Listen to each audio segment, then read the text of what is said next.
This dork is Metal Cardbot Musclehyde, and I certainly have mixed feelings.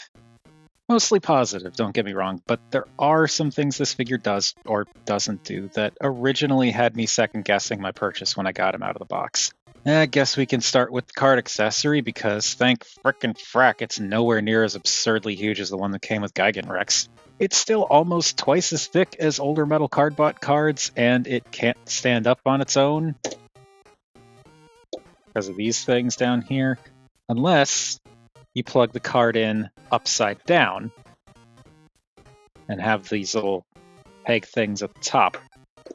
Then it can kind of stand on its own, but it's also, it kind of slopes down there, so it could still fall back, but it's at least able to stand up if you peg it in upside down. Which is annoying, but at least it's not the size of a frickin' deluxe. Again, that frickin' Rex card is ridiculous. A whole lot of bits do still manage to stick out on the sides and top or bottom, depending on how you attach the card. So I guess this is just what Metal Cardbot is going to be going forward. The cards that were kind of silly, kind of quaint, and kind of neat in the way they would fold out to form a relatively compact and flat shape are now just, let's design an accessory and then squish it down a little. As for the figure itself, vehicle mode is a little hit and miss with me. I love the colors, more on that in robot mode, and always appreciate the go-on-your eyes. I like how the crane arm can rotate all the way around. It's all clicky. Well, maybe not all the way around, because then things start crashing into bits down here, but it can, for the most part, now if you push these down enough, and rotate all the way around. So yeah, it can rotate all the way around, and it's clicky. Crane arm can also move up and down, and it can extend, but the rest of the vehicle is just a little too lumpy looking for my taste. Like with how the cab section kind of weirdly tapers down the further back you go, it just doesn't look quite right. The top of the alt mode, which is under the crane, also doesn't really look very solid. You can plainly see the robot mode back and parts of the arms, and underneath it's just as obvious that there's a barely folded up robot down there. And from this angle, you can also definitely see that lack of solidity I was mentioning. Like, there's just holes. Lots and lots of holes on this guy. Musclehyde has so many gaps he could be his own overabundant clothing retailer. At least the colors are nice, like I said before, and there are a lot of details picked out in the cab in colors that pop really nicely against the dark gray and the bright white. Also, the cab has horns, like bull horns. That's all I got. Size-wise, Musclehyde is probably what you'd expect if you have any level of familiarity with Korean robot toys like this. Roughly old-school leader size, big and bulky and sturdy, and so on. Smaller than Rex, to be sure, but that's usually how it goes with these kinds of figures. There's usually a mushy baseline for size, then you sometimes get the bigger ones and occasionally smaller ones, but I feel like Musclehyde's vehicle mode is fairly average when it comes to Korean robot toys. Which is to say, it looks massive next to the usual size comparisons, of course. Alright, before we turn this crane into a humanoid robot, I've got a Ko-fi, I've got a Patreon, links to both at the end of the video as well as down in the description. If you are inclined to sign up for the Patreon, please do not use the iOS app.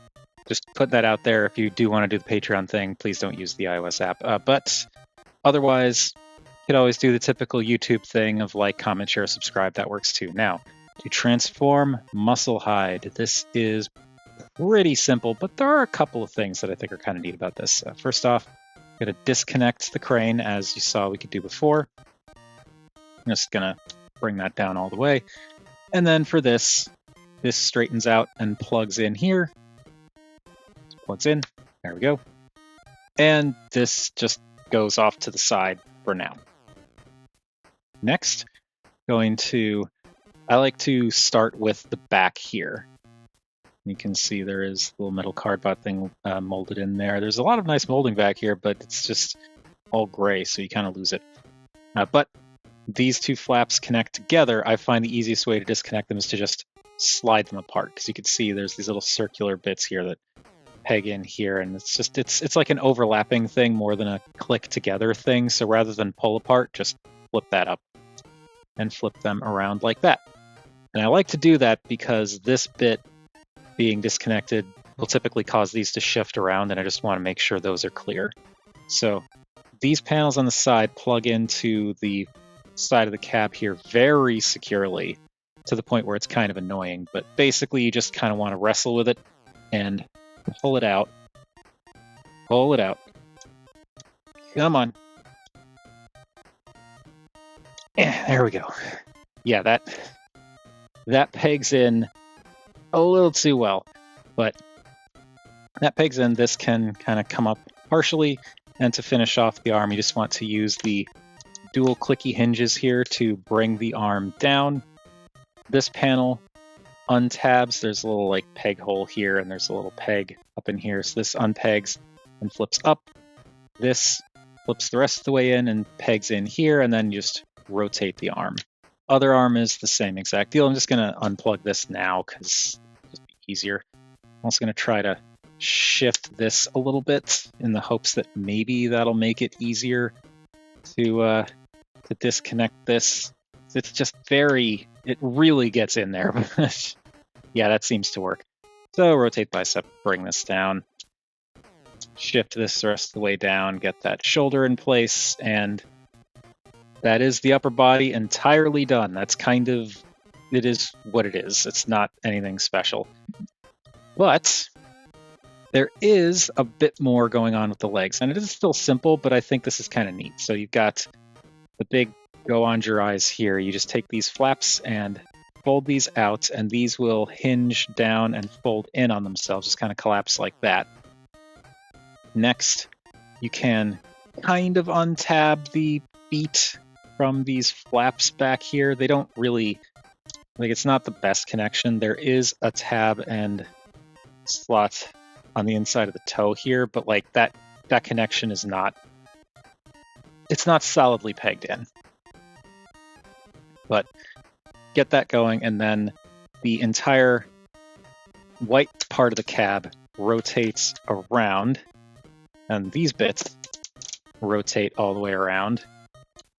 And there we've got legs. You just split them, and then from here, it's about getting the rest of the stuff lined up. I think you're supposed to just have them like this rather than clicked all the way forward.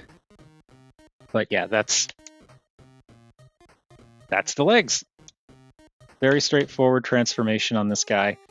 Not necessarily a bad thing, but it's just maybe a little too simple, especially compared to Gigant Rex, which, I mean, granted, Gigant Rex is a much bigger figure, but I don't know, I just feel like maybe a little bit more could have happened to make for a slightly better alt mode, better looking, cleaner alt mode. I don't know. The transformation is fine, but it's just kind of disappointingly basic. That's what I'm trying to say. The way the feet come together is sort of neat, and then it's just basically a matter of flipping a couple of panels to uncover the rest of the robot, and then you're done. And yet, despite being so simple, unpegging those panels from the sides of the cab is weirdly annoying, as you saw. They clip in well, but maybe a little too well, and it's particularly bad when my wrists decide to act up, because I'm in my 40s, and I spend all day typing. So just the pulling motion was making this wrist hurt a few times in the past. Don't get me wrong, I appreciate a simple transformation that accomplishes a lot. It's just that Musclehyde doesn't really accomplish a lot, because this is, for the most part, this is all stuff that was just the underside of the truck, or whatever you want to call it, the underside of the crane vehicle, just now splayed out a bit more.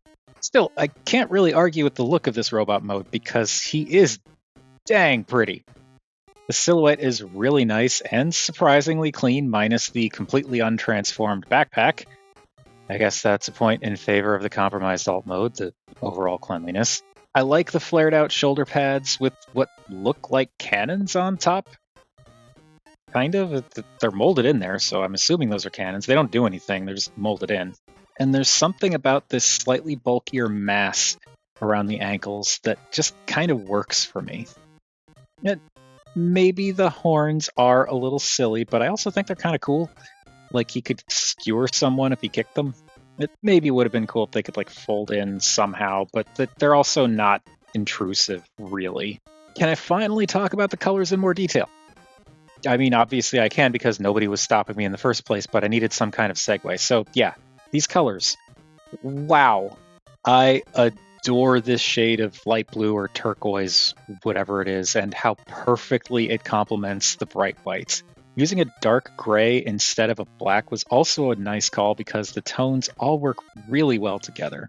Separation is fantastic too. I love how the feet are broken up to really emphasize the two-toed look. Like, if you really look at them in detail there, you can see it's almost got like a hoof or maybe even Ninja Turtle type. Well, maybe not Ninja Turtle, but it definitely, like that. That's a cool foot. I don't know what to tell you. The upper parts of the shins, which I guess is the knees, are a little plain, I suppose, but that blue going through the thighs is really nice. And the entire waist section is also really nice with that robotic bull skull that acts like a giant belt buckle, and you have these really nice, bright yellowish or orangey yellow highlighted horns for like the actual belt part. And you move up the torso, and oh hey, I think we figured out why he's called Musclehyde.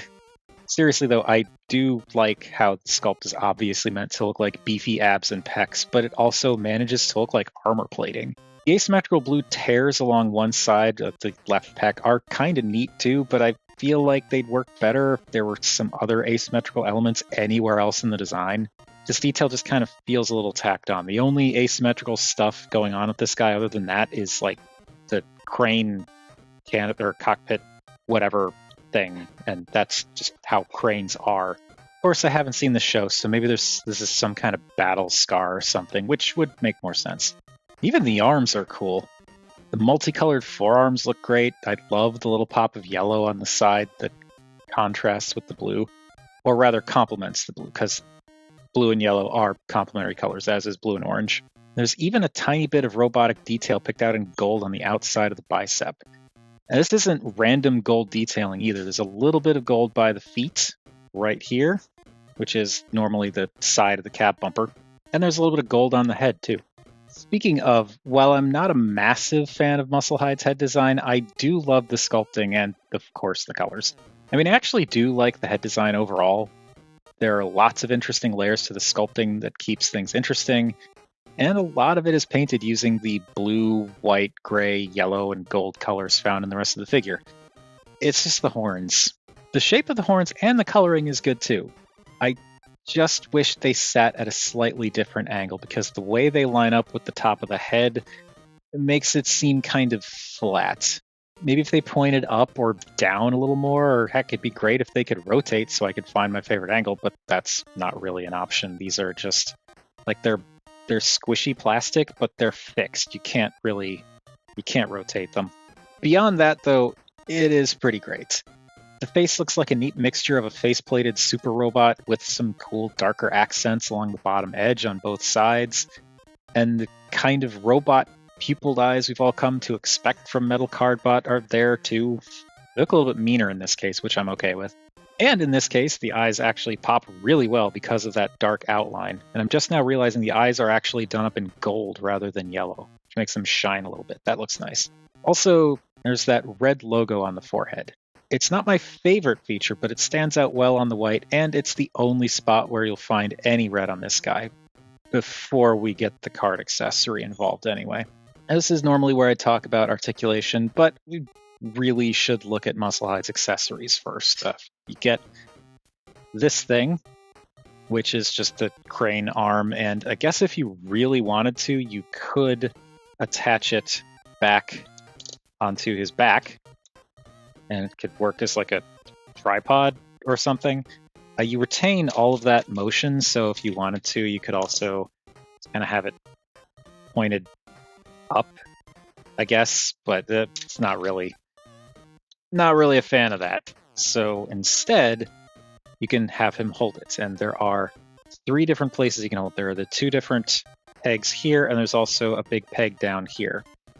So depending on how you want to do it, you could have him undersling the... there we go.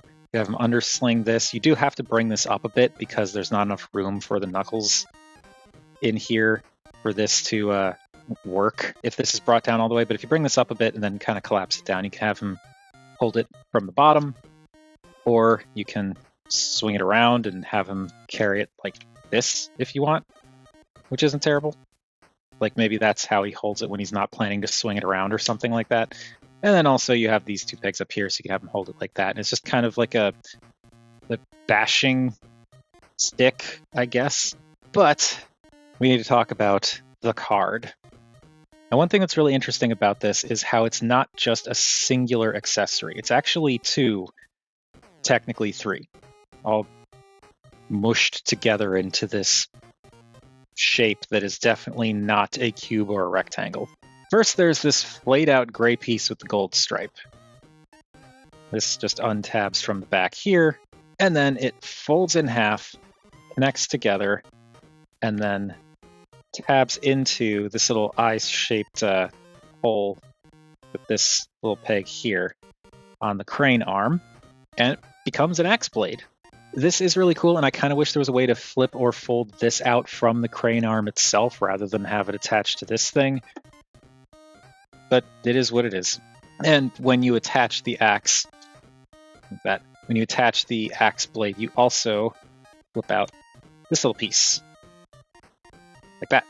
It's simple, but it helps to sell the idea of the accessory being an axe now. Yeah, and we'll just peg that back in his hand. Now, there is a bit of prep needed before getting to the rest of it. First, you gotta rotate this big old hunk of junk on the back a little bit until you get what basically looks like wings. I mean, you can do this for the base robot mode too, and it is probably better because it gets it a little bit more out of the way of the arms, or specifically the flaps on the elbows for articulation. But yeah, you want to move those out. Then you have to open up these tiny... Come on. Come on. There we go. Whew.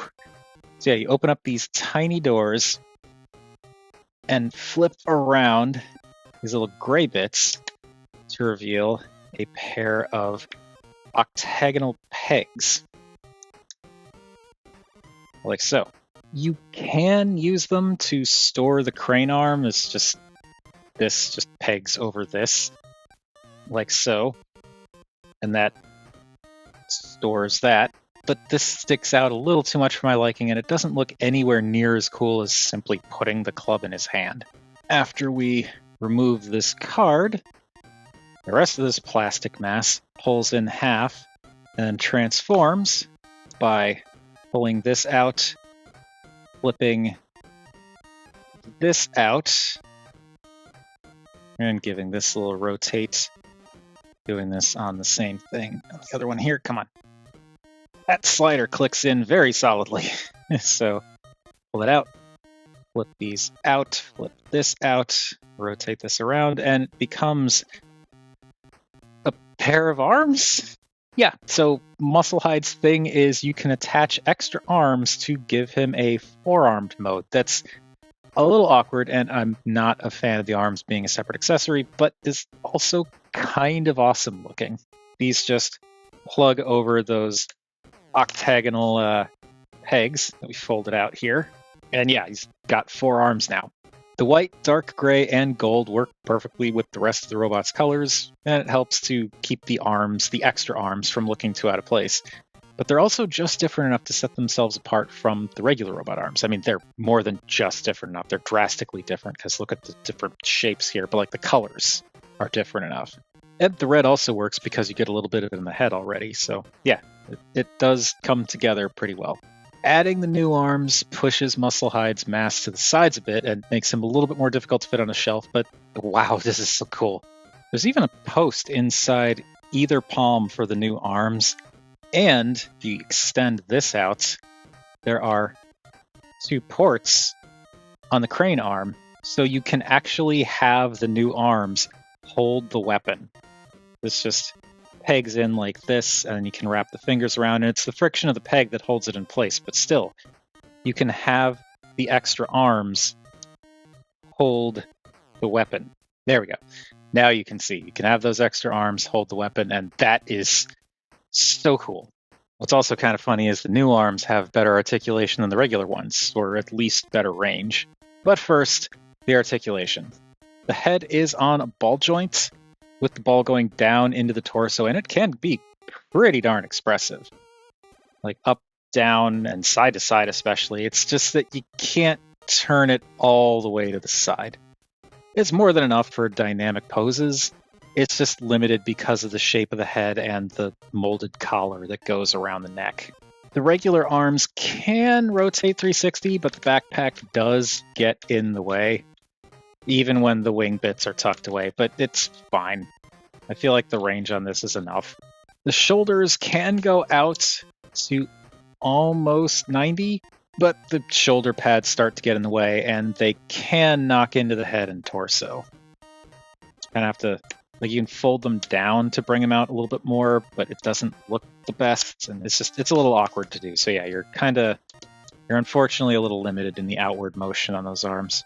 And these are the kinds of shoulders where the rotation happens after the up and down rather than before. So it's basically, what has been typically referred to as trigger happy shoulders. And because of these panels, that can kind of cause problems with stuff. It's just, they're not the best. After that, there are bicep swivels, and the elbows bend past 90. Unfortunately, the elbows are also detented, so you only get 4 clicks, 5 possible positions, which does limit some more subtle posing, which I kind of prefer the subtle posing. But you also get wrist swivels, which was a legitimately nice surprise. There is a waist rotation, which is also detented. More detents would have been nice. You only get 3 clicks to 90. But the hips are great, and even though the thigh rotation is ratcheted, there are plenty of detents, so it doesn't get awkward. You just flip these forward, and you can go forward to just about 90, and go back to pretty much 90. You can go out to 90, and then there's that ratcheted thigh swivel. But there's so many clicks for the thigh swivel. The knees are double jointed. There's a lower joint and then an upper joint that doesn't bend a ton, but it does bend. But that can get you well past 90 degrees of bend. And you could also use the transformation joint in the ankle to make it look like the knee is bending even further, I suppose. As for the accessory arms, like I said, they're actually kind of better than the regular ones. You get rotation and up and down or backwards and forwards motion depending on how you orient it on the crane bits. You also get a detented full 360 rotation at the shoulder, outward up to 90 that is softly detented. There's only 1, 2 detents, but you can cheat it as long as the arm isn't holding anything. And there's a similarly detented and cheatable bicep rotation. It's a very soft detent, but that goes all the way around. The elbows are very clicky, and they get relatively close to 90 if you click the slider out all the way, because it clicks out very solidly, and then you get the close to 90 degree bend, but clicking it out all the way is a little bit difficult to push them back in, so I don't usually do that, but there you can see this is without it clicked out all the way, and this is with it clicked out all the way, so you do get extra range on the elbows depending on how you decide to transform them. There we go. I'm just gonna click that back in. And you even get wrist rotation. And on top of that, each of the 3 fingers on each extra hand also has 2 joints, so you can make them look like they're grabbing at something, making a fist, and so on. Each one is they're like Ninja Turtle hands, basically. And yeah, they can kind of make a fist in addition to doing grabbing and pointing and stuff. It's more, it's funny, but it's more expressive than the actual regular robot mode arms. When taken as a whole, this looks super cool, but you can actually also play around with the backpack placement for what I consider to be an even better look with more useful posability.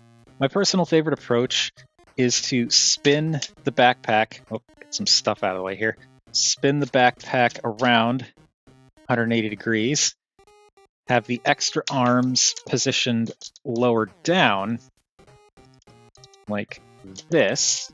I also pop them off and swap them because then you get that detail facing forward. This way, I can have Musclehyde hold the axe in 2 right or left hands while still being in a somewhat relaxed looking pose. It's a little tricky to link up, but you could totally do it. Like, come on, that's pretty cool. With all of this going on, Musclehyde looks like a pretty tall robot, right? Well, he's tall in comparison to the usual Transformer comparisons, because Korean transforming robot toy, but compared to other similar figures, he's somewhat surprisingly average. He's about on par with Tobot W, a tiny bit taller than Black Hook, much shorter than Gigant Rex, that sort of thing. The extra arms do make him look larger and more imposing, though. I got Musclehyde and Gigant Rex at the same time, with Musclehyde as the main focus, and Gigant Rex was more of a, I want to get more than one figure and this looks cool and I want it, so yeah, kind of deal. But once I started messing around with them both, my opinion kind of flipped, and Musclehyde became the okay then figure. To make things even more complicated, once I got the hang of the extra arms and how I prefer to set everything up, everything sort of flipped back the other way again, and now I don't really know how I feel between the two of them. Musclehyde looks amazing and poses really well, with some exceptions, but if I'm being honest, he's not as much fun to actually interact with as I expected. This isn't to say I hate transforming or posing him so much as those are two things that Gigant Rex and several other Korean toys I own managed to pull off better. None of that puts me off the toy, though. Even though I don't have fun transforming him in the strictest sense, or always feel like dealing with the process of attaching or removing the extra arms, I still like him a lot. I think I just wish he played as good as he looks. But that is way too much about what I think of Metal Cardbot Musclehyde. Why do so many of these figures use hide in their name? What do you all think of this guy? Whatever your thoughts, feel free to chime in down below. I always enjoy hearing from you all. Thank you everybody for watching, and I'll see you in the next one.